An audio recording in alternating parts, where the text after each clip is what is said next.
할렐루야. 오늘 함께 나눌 말씀은 사무엘하 5장의 말씀이에요.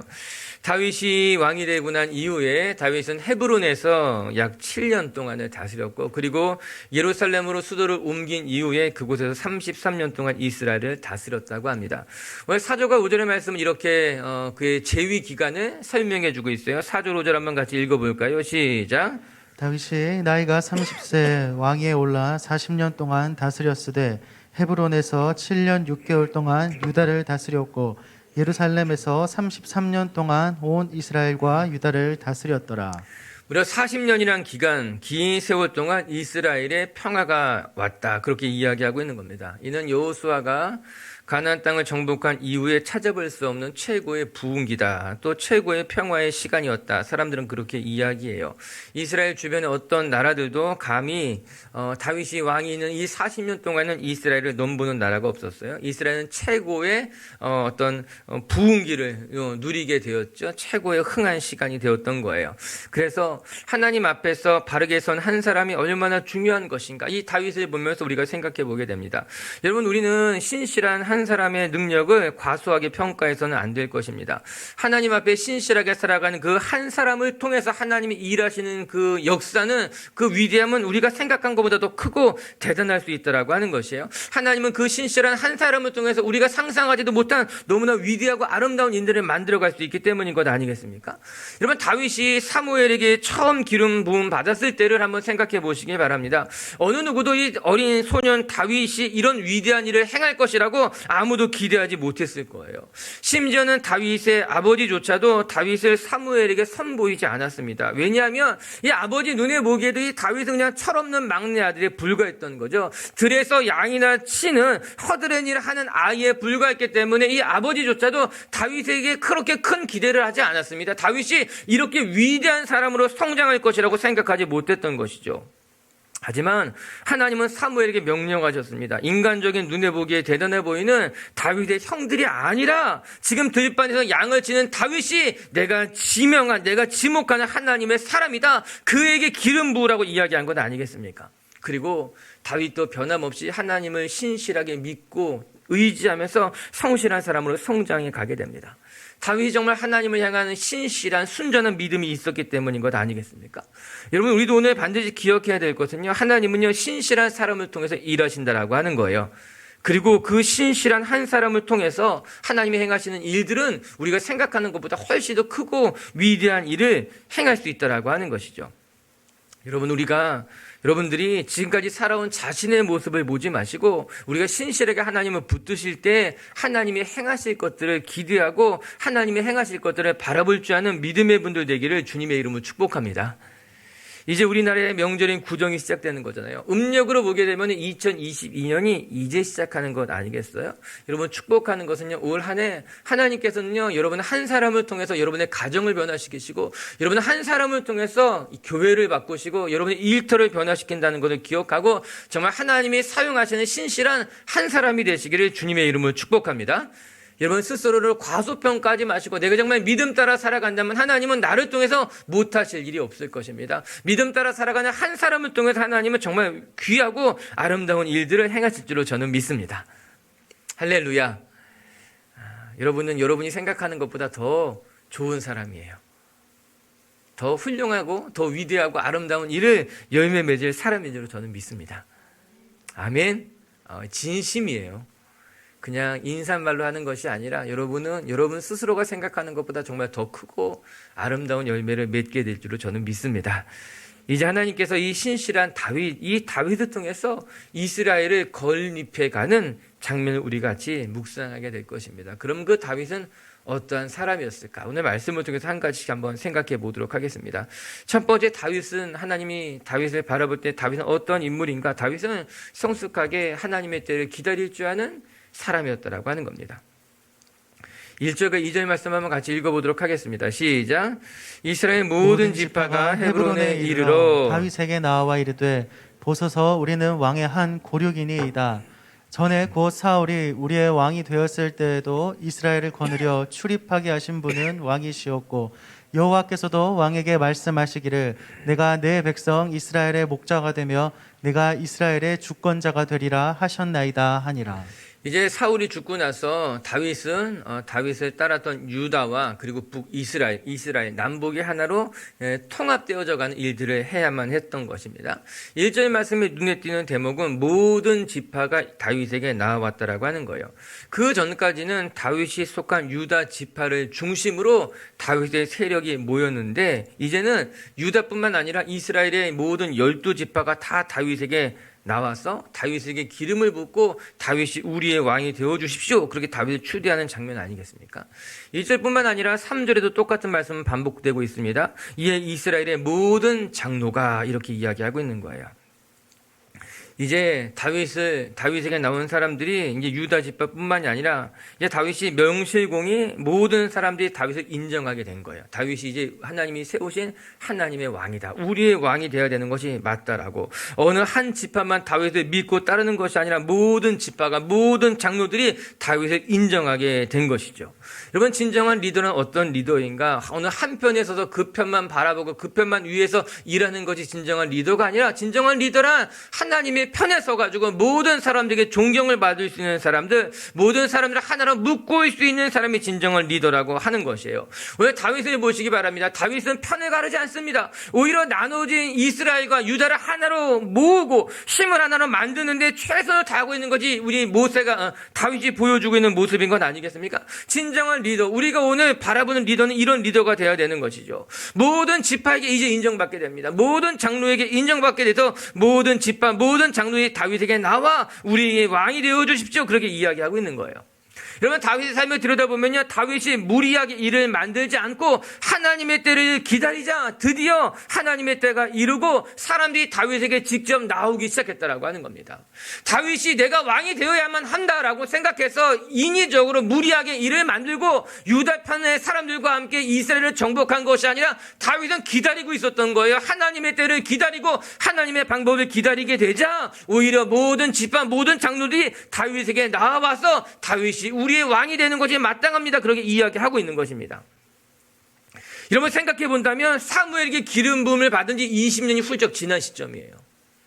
다윗이 헤브론에서 왕으로 추대를 받은 지 7년 6개월이 흐른 뒤에야 비로소 이스라엘의 모든 장로들이 다윗을 찾아온 거예요. 다윗에게 왕이 되어주십시오라고 다윗을 인정하게 되는 것 아니겠습니까?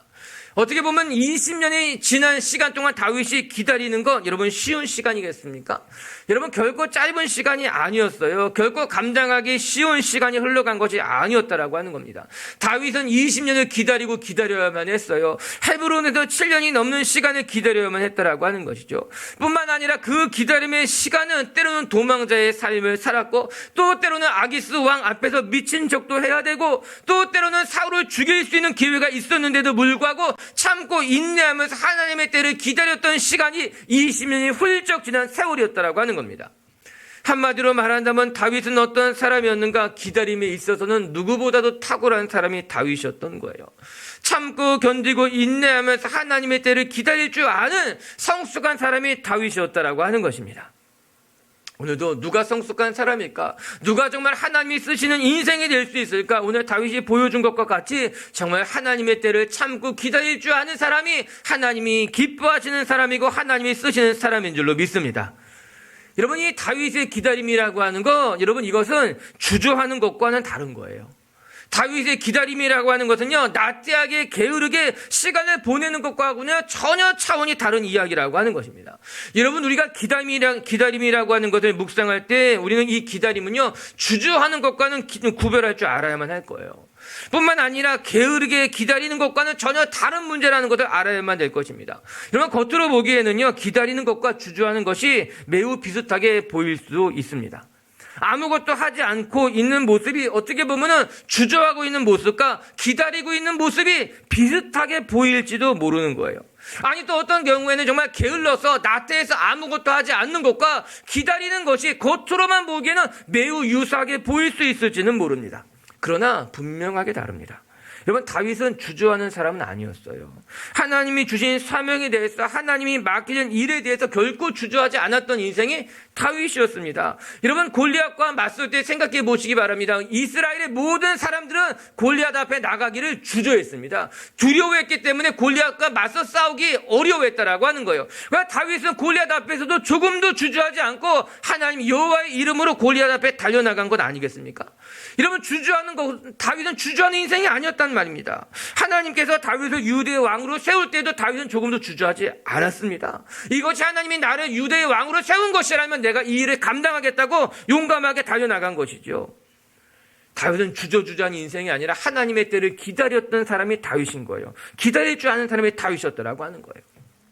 뿐만 아니라 여러분, 다윗은 나태하거나 게으르지도 않았습니다. 여러분, 우리가 기다리는 것과 하나님의 때를 위해서 지금 내가 잠시 멈춰서서 기다리는 것과 나태하게 게으르게 하루하루를 그냥 보내는 것은 구별할 줄 알아야 됩니다.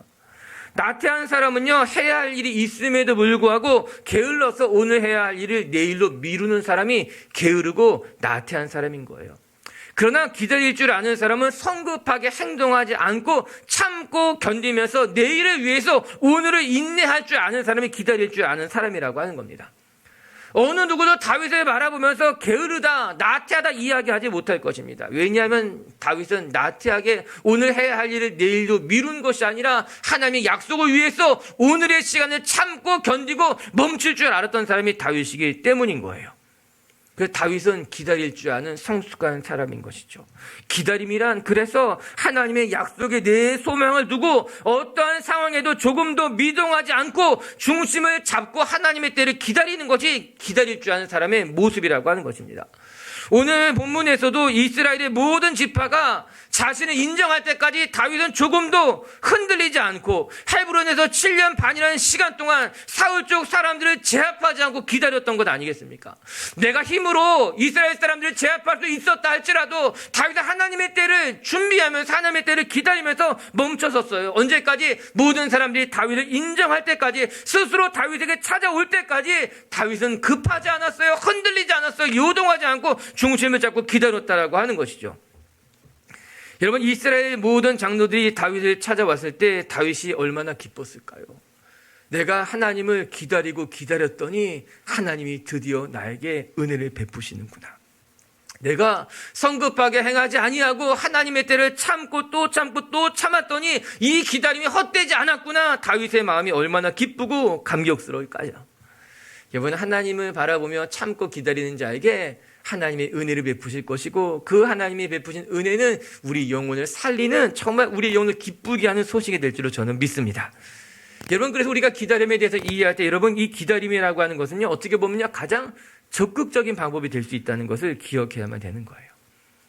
우리는 기다림이라고 하는 거 너무나 소극적이지 않은가, 가만히 아무것도 안 하는 것이 아닌가, 그렇게 오해할 수 있지만 그렇지 않습니다. 여러분, 기다림이라고 하는 건 어떻게 보면 하나님 안에서 가장 적극적인 방법이고 가장 능동적인 방법일 수도 있는 거예요. 내가 아무것도 할 수 없는 상황 속에서 이 기다림은 무엇이겠어요? 정말 적극적인 행동이 되죠. 아무것도 할 수 없는 사방으로 우겹싸움을 당한 그 상황 속에서 이 기다림은 무엇이에요? 포기하지 않는 거예요.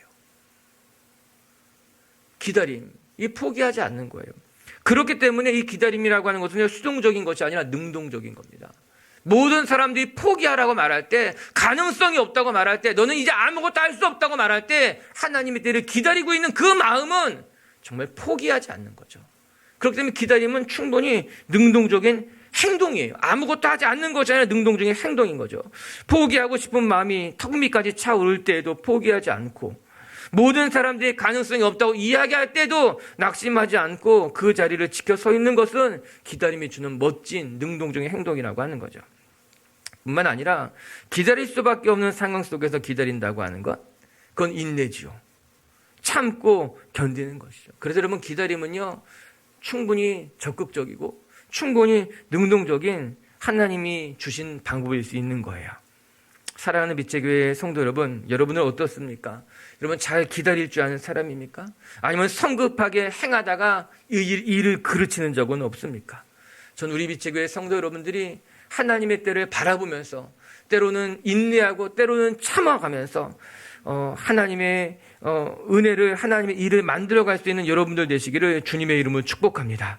오늘 말씀처럼 주저하지 마시고 게을르지도 마시고 나태하지도 마시고 이 기다림이라고 하는 것이 하나님이 우리가 허락하신 적극적인 방법임을 인정하면서 기다릴 줄 아는 성숙한 성도님들이 되시기를 주님의 이름으로 축복합니다. 두 번째, 또 한 가지 우리가 말씀을 통해 배우게 되는 다윗은 어떤 인물이었는가? 다윗은 첫 번째 기다릴 줄 아는 사람이었죠. 두 번째뿐만 아니라 다윗은 때가 되면 행동할 줄 아는 사람이었다라고 말합니다. 이제 6절부터 다윗이 왕이 되고 난 이후에 여부수성을 빼앗는 장면이 등장하게 됩니다. 우리 6절 말씀 한번 같이 읽어볼까요? 6절입니다. 시작. 몸과 그의 부하들이 예루살렘으로 가서 그 땅 주민 여부스 사람을 치려하며 그 사람들이 다윗에게 이르되 네가 결코 이리로 들어오지 못하리라. 맹인과 다리 저는 자라도 너를 물리치리라 하니 그들 생각에는 다윗이 이리로 들어오지 못하리라 함이라. 여부수성에 대한 이야기를 하고 있습니다. 여부수성을 차지하는 장면인 거예요. 일단 명칭을 좀 정리할 필요가 있을 것만 같은데 예루살렘 성에서 살고 있었던 사람들이 이스라엘 사람들이 아니라 여부스 민족이었어요. 그렇기 때문에 그곳을 여부스 성이라고 말하기도 합니다. 그리고 그 성을 다윗이 빼앗았기 때문에 그 성을 다윗 성이라 부르기도 하는 거예요. 그래서 예루살렘 성이 곧 여부스 사람들이 사는 여부스 성이고 그곳이 곧 다윗이 빼앗기 때문에 다윗의 성이라도 부르기도 하는 거예요. 역사적인 유래가 있습니다. 여호수아가 가나안 땅을 정복할 때 빼앗지 못한 성읍이 몇 개가 있었는데 그 중에 하나가 여부스 사람들이 사는 여부스 성이었어요. 그래서 이 여호수아가 죽고 나서 이 사사 시대가 시작될 때에도 그 여부스에는 예루살렘에는 이스라엘 사람들이 살지 않고 여전히 여부스 사람들이 자리를 잡고 살고 있었던 것입니다.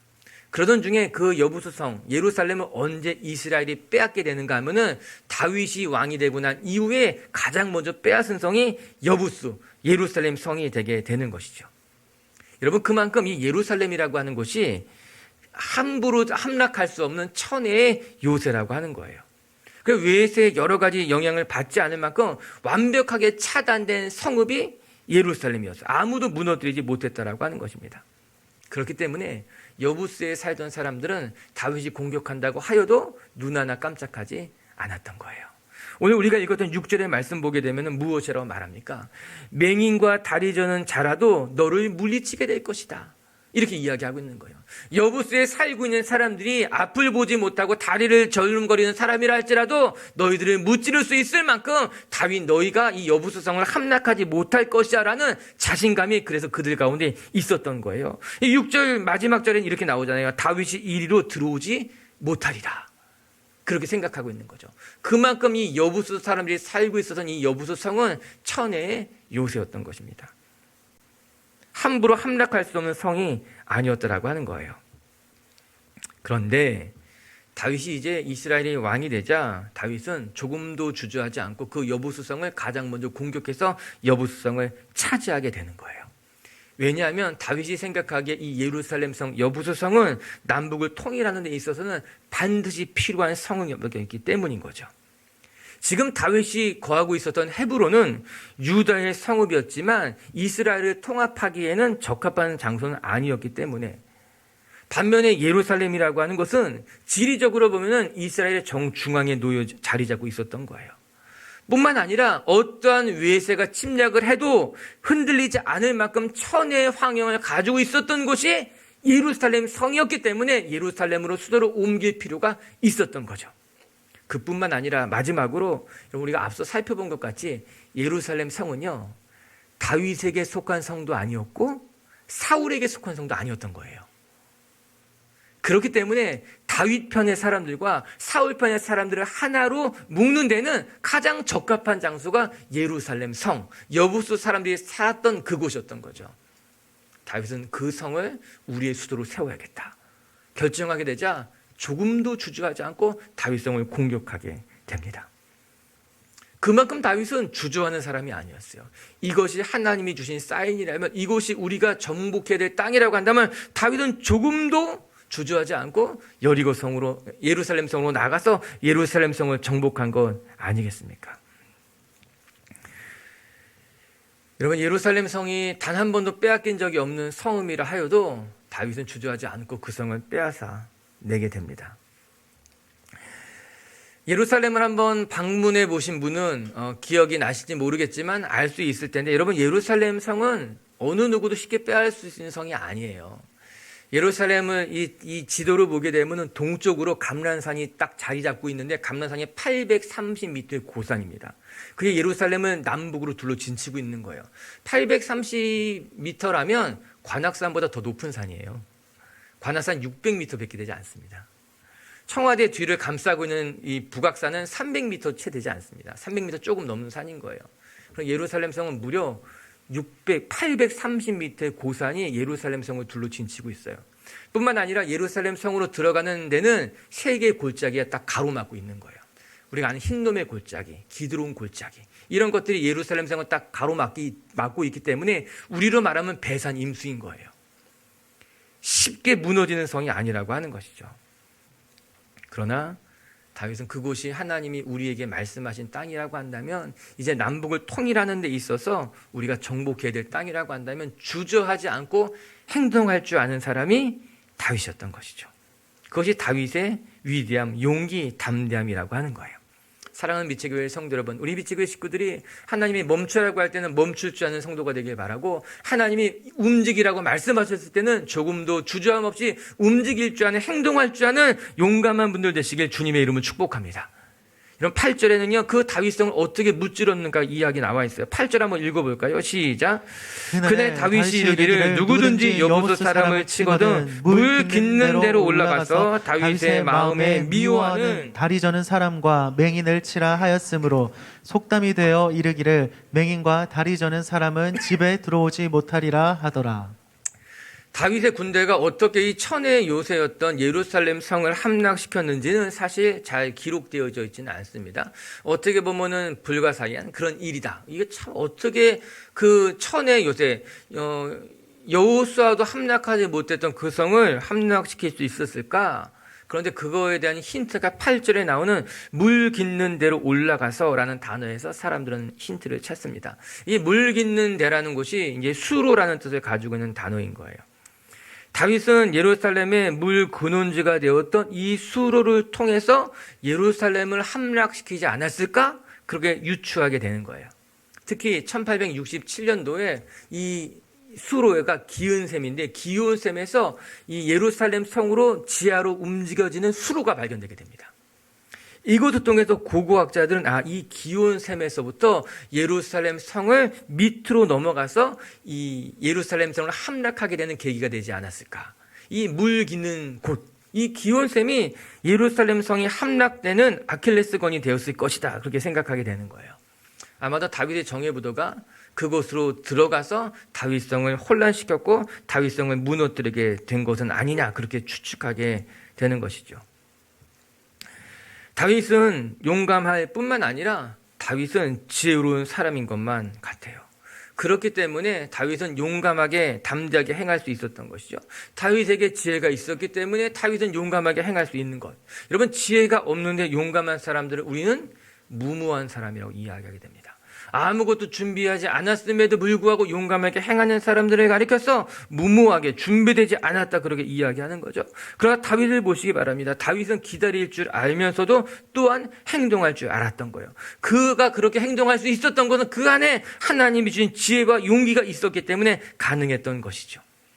저는 다윗이 하나님의 때를 기다렸고 이제 하나님의 때가 되고 하나님께서 말씀하시자 다윗은 지혜를 발휘해서 예루살렘 성을 함락시키는 것을 우리에게 보여주고 있는 것 아니겠습니까? 오늘 다윗의 모습이 부럽고 귀하고, 또 우리 비치교회 식구들도 다윗처럼 기다릴 줄도 알며 용감하게 행할 줄도 알면 얼마나 좋을까, 그런 생각 해보게 돼요. 여러분, 올해 우리 교회 표가 무엇입니까? 시편 60편 12절 말씀이에요. 이거 자막 통해 한번 같이 읽어볼까요? 시작. 우리가 하나님을 의지하고 용감하게 행하리니 그는 우리의 대적을 밟으실 이심이로다. 아멘. 우리가 하나님을 의지하여 용감하게 행하게 될 것이다. 아마도 다윗이 그렇게 산 것 아니겠습니까? 그리고 이렇게 고백하고 있는 건 아니겠습니까? 할렐루야.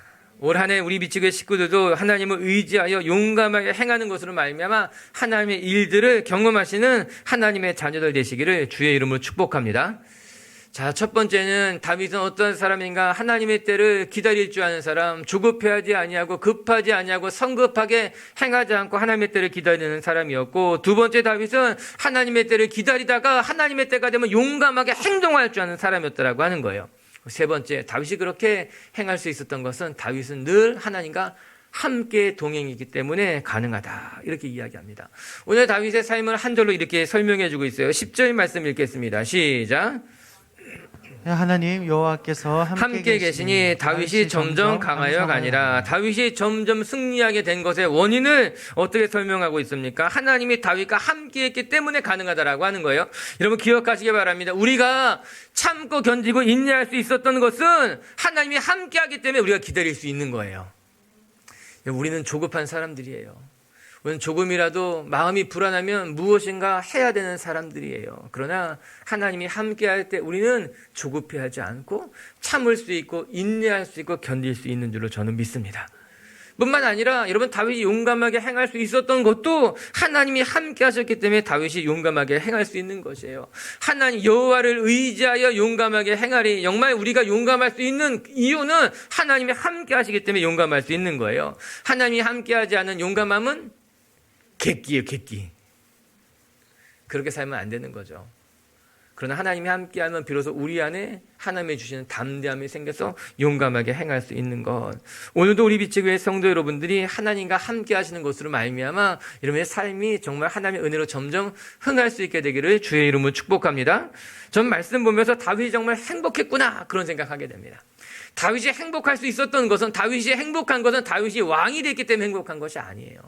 다윗이 가는 곳마다 승리했기 때문에 행복한 것이 아니에요. 다윗이 행복한 것은 하나님이 함께 했기 때문에 다윗이 행복한 사람이었고, 다윗은 행복한 삶을 살며 하나님이 행하시는 일들을 경험하게 된 겁니다. 우리가 착각하면 안 됩니다. 우리는 내가 성공하면 행복하다 생각하게 됩니다. 그렇지 않아요. 하나님이 함께하면 행복한 거고 하나님이 함께 했기 때문에 성공하게 되는 거예요. 내가 돈을 많이 벌면 행복할 것이라고 생각하는데 그것이 아니에요. 하나님이 함께 하실 때 우리는 진짜 행복한 것이고, 하나님이 함께 하시기 때문에 때로는 성공도 하고 승리도 하고 우리의 삶에 하나님의 은혜가 있게 되는 것이죠.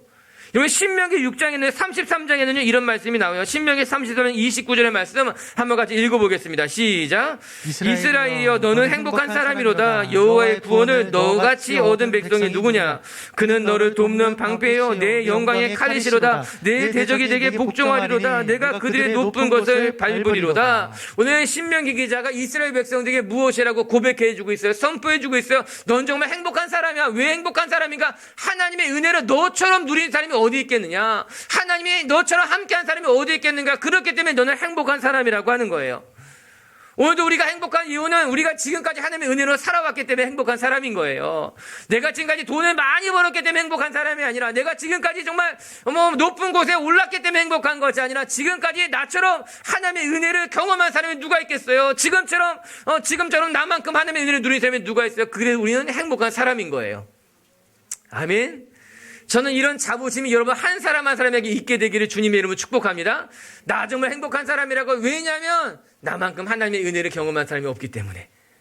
아멘. 우리 옆에 분에게 축복해요. 나 좀 행복해 보이지 않아요? 내가 하나님의 은혜를 누린 사람이에요. 할렐루야.